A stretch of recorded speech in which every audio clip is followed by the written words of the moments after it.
ద్వితీయోపదేశకాండము 3వ అధ్యాయము. మనము తిరిగి బాషాను మార్గమున వెళ్ళినప్పుడు బాషాను రాజైన ఓగును అతని ప్రజలందరూ ఎద్రెయిలో మనతో యుద్ధము చేయుటకు బయలుదేరి ఎదురుగా రాగా, యెహోవా నాతో ఇట్లనెను, అతనికి భయపడకుము. అతనిని అతని సమస్త జనమును అతని దేశమును నీ చేతికి అప్పగించియున్నాను.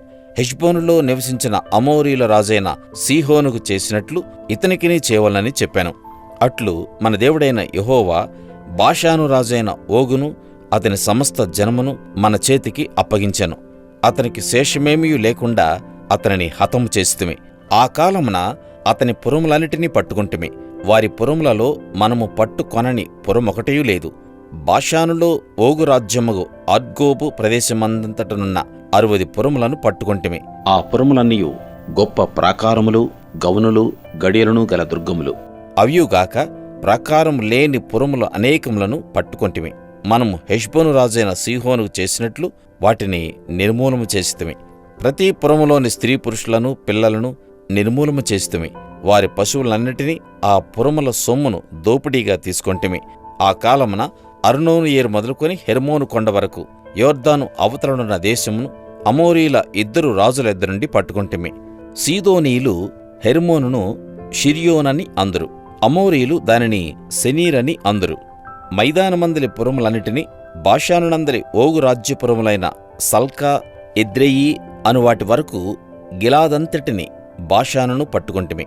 రెఫాయిలలో బాషాను రాజైన ఓగు మాత్రము మిగిలెను. అతని మంచము ఇనుప మంచము. అది అమ్మోనీయుల రబ్బాలో నున్నది గదా. దాని పొడుగు మనుష్యుని మూరతో 9 మూరలు, దాని వెడల్పు 4 మూరలు.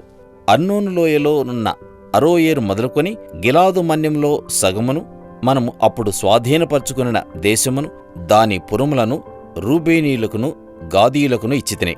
ఓగురాజు దేశమైన బాషాను యావత్తును, గిలాదులో మిగిలిన దానిని అనగా రెఫాయీయుల దేశమనబడిన బాషాను అంతటిని, అర్గోబు ప్రదేశమంతటిని మనష్షే అర్ధగోత్రములకిచ్చితిని.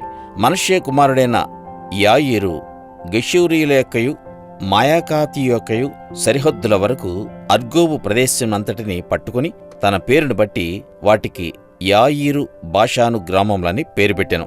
నేటి వరకు ఆ పేర్లు వాటికున్నవి. మాకీరీయులకు గిలాదునిచ్చితిని.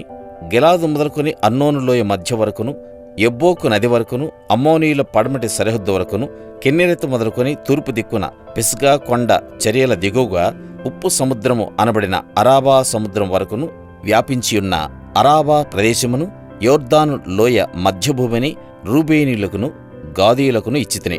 ఆ కాలమందు నేను మిమ్మల్ని చూచి మీరు స్వాధీనపరచుకున్నట్లు మీ దేవుడైన యెహోవా ఈ దేశమును మీకిచ్చెను.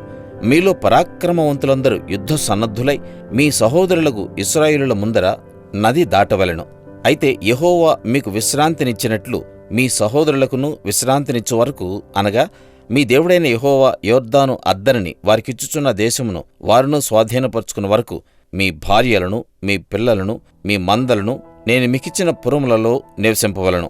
తర్వాత మీలో ప్రతివాడును నేను మీకిచ్చిన తన స్వాస్థ్యమునకు తిరిగి రావాలని మీకు ఆజ్ఞాపించెదని. మీ మందలు విస్తారములని నాకు తెలియను. ఆ కాలమున నేను యెహోషువతో ఇట్లంటిని, మీ దేవుడైన యెహోవా ఈ 2 రాజులకు చేసినదంతయు నీవు కనులారా చూచితివి గదా. నీవు వెళ్ళుచున్న రాజ్యములన్నిటికీ యెహోవా అలాగుననే చేయును.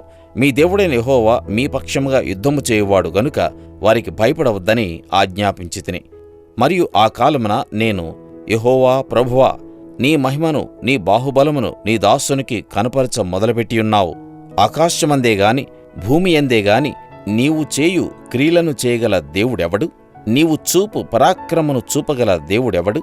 నేను అద్దరికి వెళ్ళి యొర్దాను అవతలనున్న ఈ మంచి దేశమును, మంచి మన్యమును, ఆ లెబనోనును చూచునట్లు దయచేయమని నేను యెహోవాను బ్రతిమాలు కొనగా, యెహోవా మిమ్మును బట్టి నా మీద కోపపడి నా మనవి వెనకపోయెను.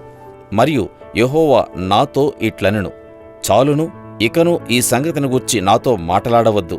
నీవు ఈ యొర్దానును దాటకూడదు గాని నీవు పిస్గా కొండ ఎక్కి కనులెత్తి పడమటి వైపును, ఉత్తర వైపును, దక్షిణ వైపును, తూర్పు వైపును తేరిచూడుము.